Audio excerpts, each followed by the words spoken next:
श्री राजेश वर्मा जी, क्षेत्रीय अध्यक्ष भारतीय जनता पार्टी श्री कमलेश मिश्रा जी, राजेश शुक्ला जी, श्रीमती नीरज वर्मा जी, एमएलसी पवन सिंह जी, माननीय विधायकगण श्री शशांक त्रिवेदी जी, ज्ञान तिवारी जी, श्रीमती आशा मौर्य जी, रामकृष्ण भार्गव जी, सुनील वर्मा जी, निर्मल वर्मा जी, श्रीमती श्रद्धा सागर जी, प्रांशु दत्त द्विवेदी जी, पूर्व विधायक महेंद्र यादव जी, स्वामी विद्या चैतन्य जी, आज के इस कार्यक्रम में उपस्थित भारतीय जनता पार्टी के सभी पदाधिकारीगण, आज के इस कार्यक्रम में उपस्थित जनपद सीतापुर से जुड़े हुए सभी उपस्थित भाइयों बहनों, आज मेरा यह सौभाग्य है कि जिस तीर्थ की महिमा रामचरितमानस में तीर्थ वर नेमिष विख्याता अति पुनीत साधक सिद्धिदाता यह कह करके संत तुलसीदास जी ने इसकी महिमा का गान किया है। उस पवित्र पौराणिक तीर्थ नैमिषारण्य में गांधी जयंती के एक दिन पूर्व आदरणीय प्रधानमंत्री जी के आह्वान पर स्वच्छता ही सेवा के माध्यम से पूज्य बापू को स्वच्छांजलि देने का सौभाग्य मुझे प्राप्त हुआ है। इस अवसर पर मैं आप सबका हृदय से अभिनंदन करता हूं और इस पवित्र तीर्थ को नमन करता हूं। भाइयों बहनों, नेमिष तीर्थ के बारे में, इसकी महिमा के बारे में केवल भारत की धरती नहीं बल्कि तीनों लोकों में इसकी महिमा का गान गाया गया है। दुनिया के प्राचीनतम ग्रंथ देने का श्रेय भारत के ऋषि मुनियों को है। हमारे ऋषि मुनियों ने अपनी आध्यात्मिक साधना से जो सिद्धि प्राप्त की उसे आने वाली पीढ़ी के लिए ज्ञान की धरोहर के रूप में सजो करके उन्होंने हमें प्रदान किया। और आज इस पौराणिक तीर्थ में चक्र तीर्थ के दर्शन करके, इस पौराणिक तीर्थ में मां ललिता देवी के मंदिर में दर्शन करके, यहां के पूज्य संतों के साथ संवाद बना करके, याद करिए देवासुर संग्राम में देवताओं की विजय के लिए महर्षि दधीचि ने अपनी हड्डियां दान की, अस्थि दान की। यह परंपरा केवल भारत के अंदर ही हो सकती थी, जिससे वज्र बन सकता था और जो दानवों का अंत कर सकता था। ये वही धरती है, महर्षि दधीचि के त्याग के और बलिदान की धरती है। ये वही धरती है जहां पर सूत जी महाराज ने सोनक आदि 88,000 ऋषियों को 18 पुराणों की कथा सुना करके भारत की ज्ञान की परंपरा को धरोहर के रूप में आने वाली पीढ़ी को देने के लिए लिपिबद्ध करने के कार्यक्रम को आगे बढ़ाया था। भारत की वेदों की परंपरा को आगे बढ़ाने वाले महर्षि वेदव्यास का आश्रम हो या फिर यहां पर जहां तहां बिखरे पड़े हुए पवित्र तीर्थ, यह इस पवित्र प्राचीन तीर्थ के महात्म को हम सबके सामने कहती है। लेकिन उपेक्षा के कारण यहां का जो विकास होना चाहिए था वह अधूरा पड़ गया था या प्रारंभ ही नहीं हुआ। जैसे तैसे यह तीर्थ चल रहा था। लेकिन भाइयों बहनों, आप सब ने आशीर्वाद दिया, हमारे माननीय सांसद विधायकों ने प्रयास किया। आज डबल इंजन की सरकार नेमिस तीर्थ को फिर से विश्वविख्यात तीर्थ के रूप में विकसित करने के अभियान को आगे बढ़ा रही है। और अभियान के इसी अभियान को एक नई कड़ी जोड़ने के लिए हमारे माननीय जनप्रतिनिधियों ने जो प्रयास किया, उसी का परिणाम है कि नेमिस तीर्थ के साथ साथ जनपद सीतापुर की 550 करोड़ रुपए की परियोजनाओं का आज यहां पे शिलान्यास और लोकार्पण का कार्यक्रम भी संपन्न हो रहा है। मैं इस अवसर पर इस तीर्थ को नमन करता हूं। भारत की आजादी के महानायक पूज्य बापू राष्ट्रपिता महात्मा गांधी के श्री चरणों को नमन करते हुए ने अपनी विनम्र श्रद्धांजलि भी अर्पित करता हूं कि उनके प्रति स्वच्छांजलि का जो कार्यक्रम है, इस स्वच्छांजलि का कार्यक्रम आज पूरा नेमिस तीर्थ कैसे चमक रहा है, गंदगी कहीं नजर नहीं आ रही है। भाइयों बहनों, हमें अपने तीर्थों को पर्व और त्योहारों के समय में, सामान्य दिनों में भी इसी प्रकार से स्वच्छ और सुंदर बनाए रखना होगा। अपने आप ही एक नई आध्यात्मिक आभा को ये जन्म देगा और उसी आध्यात्मिक आभा को जन्म देने की दृष्टि से आज हम सबका यहां पर आगमन हुआ है। मुझे प्रसन्नता है, एक तरफ पूज्य बापू का स्वच्छता का अभियान, जिसे आज प्रधानमंत्री मोदी जी के कारण घर घर में पहुंचा करके लोगों को स्वच्छता के माध्यम से सुरक्षित रहने के एक बड़े कार्यक्रम के साथ जोड़ा जा रहा है। याद करिए, पहले बीमारियां होती थी, अनेक प्रकार की बीमारियां होती थी और खास तौर पर इस सीजन में कहीं मलेरिया है, कहीं डेंगू है, कहीं कालाजार है, कहीं चिकनगुनिया है, कहीं पे इंसेफ्लाइटिस है, कहीं पर हैजा है, डायरिया है, तमाम अन्य प्रकार की बीमारियां होती थी। कोई जल जनित थी, कोई विषाणु जनित और मच्छर जनित थी। लेकिन जब से स्वच्छ भारत अभियान को प्रधानमंत्री मोदी जी ने देश की जनता को उसके जन आंदोलन के साथ जोड़ा, तब से आपने देखा होगा देश के अंदर स्वच्छ भारत अभियान के परिणाम स्वरूप मलेरिया हो या फाइलेरिया, डेंगू हो या चिकनगुनिया या कालाजार या इंसेफ्लाइटिस, ये सभी बीमारियां आज समाप्ति की ओर जा रही हैं। लोग स्वस्थ रह रहे हैं और उस सब के बावजूद अन्य साध्य बीमारियों के उपचार के लिए भी प्रधानमंत्री जी ने देश के लोगों को आयुष्मान भारत की सौगात दी है। आयुष्मान भारत में हर गरीब परिवार को 5 लाख रुपए की स्वास्थ्य बीमा का कवर, ये 5 लाख रुपए का स्वास्थ्य बीमा का कवर व्यक्ति के लिए एक जीवन दान है। इसके बावजूद अगर किसी व्यक्ति को कोई घर में बीमार हो गया और 5 लाख रुपया खर्च हो गया, तो मुख्यमंत्री राहत कोष से और प्रधानमंत्री राहत कोष से पर्याप्त पैसा उस परिवार को मिल जाता है। आज कोई व्यक्ति अपने को ये नहीं कह सकता कि उसको कोई पूछने वाला नहीं। हर स्तर पर सहयोग करने को ये डबल इंजन की सरकार है और डबल इंजन की सरकार का लाभ कैसे मिला है, इसका लाभ तो हम लोगों ने सीतापुर में आकर के देखा। सीतापुर में अकेले प्रधानमंत्री आवास योजना में 2,34,800 से अधिक परिवारों को एक एक मकान मिला है। आप अनुमान कर लीजिए, अगर आजादी के बाद जिन लोगों ने सर्वाधिक समय तक शासन किया, ये लोग गरीबों के प्रति चिंतित होते, इन गरीबों को पहले आजादी के पहले दशक में ही मकान मिल गया होता, मकान नहीं दिया गया।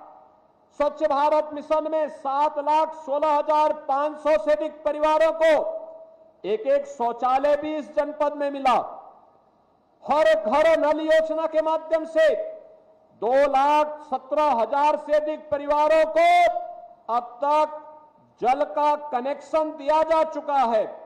प्रधानमंत्री उज्ज्वला योजना में 5,78,900 से अधिक लाभार्थियों को फ्री में रसोई गैस का कनेक्शन उपलब्ध कराया गया।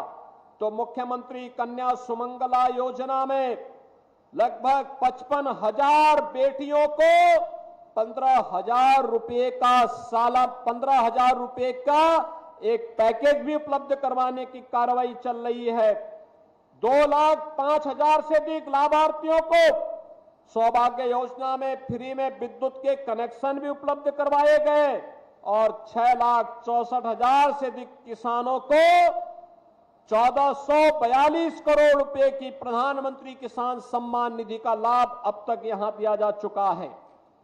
प्रधानमंत्री गरीब कल्याण अन्न योजना में 32,65,000 से अधिक परिवारों को पिछले 3.5 वर्ष से लगातार फ्री में राशन की सुविधा का लाभ दिया जा रहा है। पीएम स्वनिधि योजना में 9,000 स्ट्रीट वेंडर लाभान्वित हुए हैं। तो पीएम कौशल विकास योजना में भी लगभग 10,000 युवाओं को प्रशिक्षित करके रोजगार के साथ जोड़ने का कार्य हुआ है। 46,98,000 जनधन खाते खोले गए। तो भाइयों बहनों 6,80,000 के आसपास मृदा स्वास्थ्य केंद्र भी कार्ड भी इस जनपद में वितरित किए गए हैं। आप अनुमान कर सकते हैं गरीब कल्याणकारी योजनाएं बिना भेदभाव के, उसकी जाति देख करके नहीं, चेहरा देख करके नहीं, बल्कि हर गरीब को शासन की योजना के साथ जोड़ने का कार्य हो रहा है, बिना भेदभाव के हो रहा है।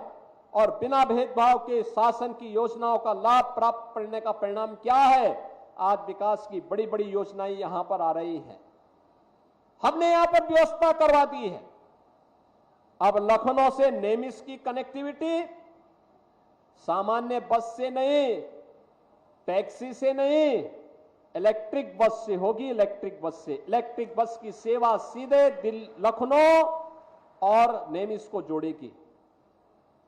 और कुछ ही दिनों के बाद नेमिस सारण्य को हम हेलीकॉप्टर की सेवा के साथ भी जोड़ने वाले हैं। और जिस दिन डबल इंजन की सरकार के द्वारा स्वीकृत यहां की कार्य योजना जमीनी धरातल पर उतरेगी, भाइयों बहनों, एक यहां पे जो कार्य हो रहा है, यहां के व्यापारियों को, यहां के पुजारियों को, यहां पर कार्य करने वाले पंडे होंगे, माली होंगे, अन्य स्वच्छता कर्मी होंगे, इन सबको मैं आश्वस्त करना चाहता हूं, डबल इंजन की सरकार हर एक के पुनर्वास की व्यवस्था करेगी। किसी को उजाड़ने के लिए कोई भी किसी को छूट नहीं दी जाएगी, उनके व्यवस्थित पुनर्वास। और जिस दिन यह योजना प्रभावी ढंग से लागू होगी, आप देखना पहले की तुलना में सबकी आमदनी कई गुना बढ़ चुकी होगी और उन लोगों का जीवन भी एक उज्जवल होता हुआ दिखाई देगा। हमें तीर्थ की स्वच्छता पे ध्यान देना होगा। इस तीर्थ की विशेषता ये मां गोमती के तट पर है और आज से नहीं, गोमती नदी के बारे में कहा जाता है ये मां गंगा से भी प्राचीन नदी है। और इतनी प्राचीन नदी होने के बावजूद आज याद करिए 6 वर्ष पहले तक गोमती के उद्गम में नदी पूरी तरह सूख गई थी। बाद में जब वहां कार्य प्रारंभ हुआ, श्रमदान किया लोगों ने, आज नदी अपने उद्गम से ही प्रारंभ होकर के आगे बढ़ चुकी है। और हमारा दायित्व होना चाहिए, अगर हम अपने घर को स्वच्छ रखते हैं, स्वच्छ कपड़ा पहनते हैं, तो हमारा दायित्व होता है अपने तीर्थों को भी स्वच्छ और सुंदर बनाए रखें, स्कूल कॉलेजेस को भी स्वच्छ और सुंदर बनाए रखें, हॉस्पिटल को भी स्वच्छ और सुंदर बनाए रखें, तालाब और घाटों को भी सुंदर और स्वच्छ बनाए रखने में योगदान दें, पार्क और खाली प्लॉट में भी गंदगी ना होने दें, कहीं भी गंदगी ना हो, इसके लिए अनेक कदम उठाए गए हैं। स्वच्छ भारत मिशन में घर घर हर घर में शौचालय के निर्माण की कार्रवाई, शुद्ध पेयजल के लिए हर घर नल की योजना प्रारंभ हो चुकी है।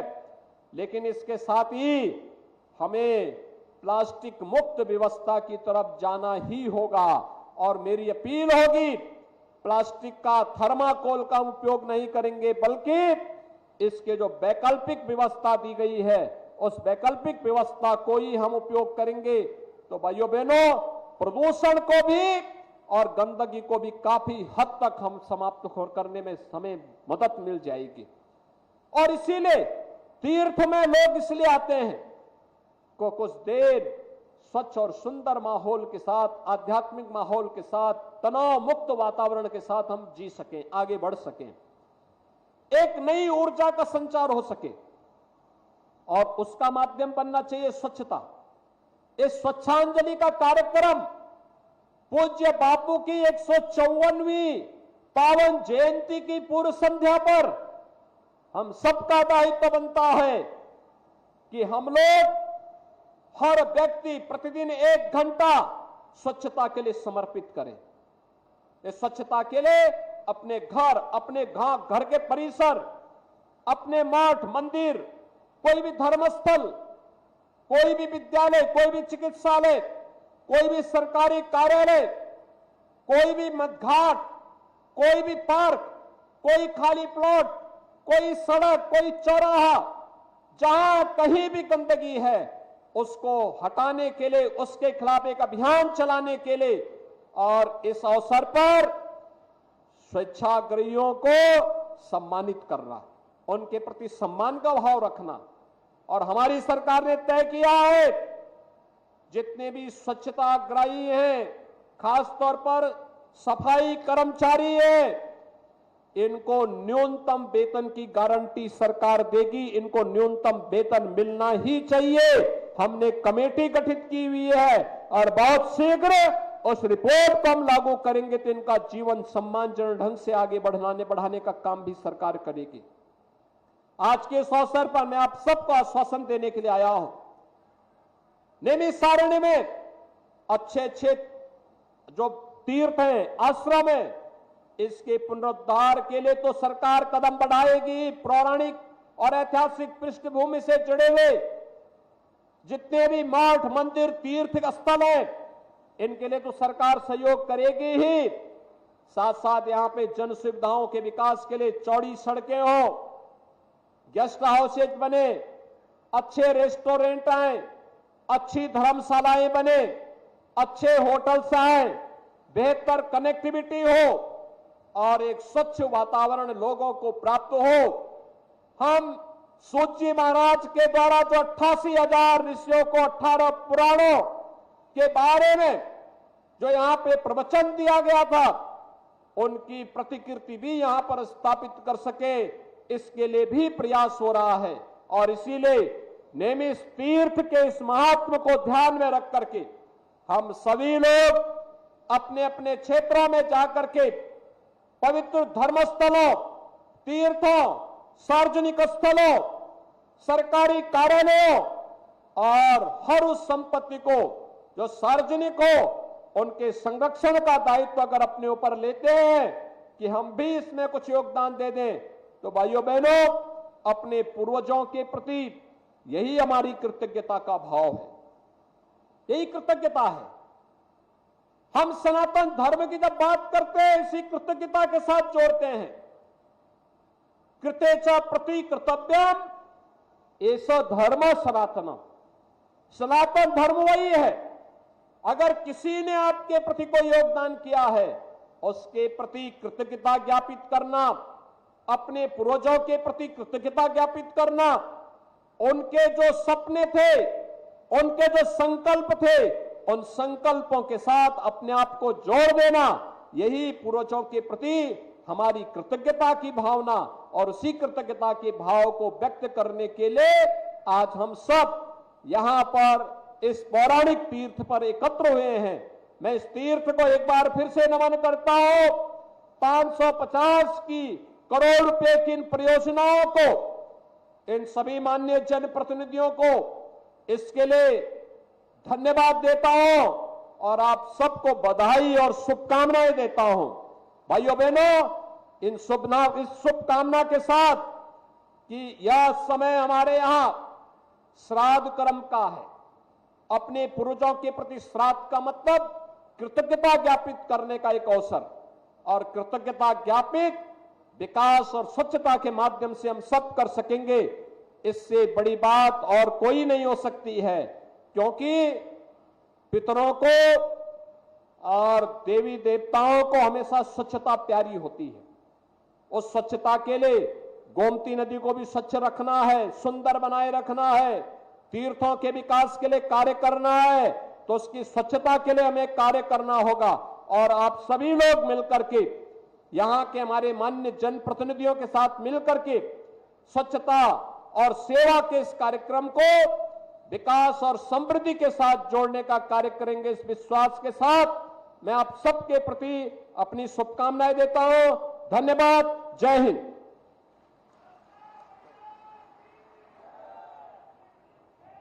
बहुत बहुत धन्यवाद, आभार। आपके आशीर्वचनों के लिए निश्चित ही आपके आशीर्वचनों से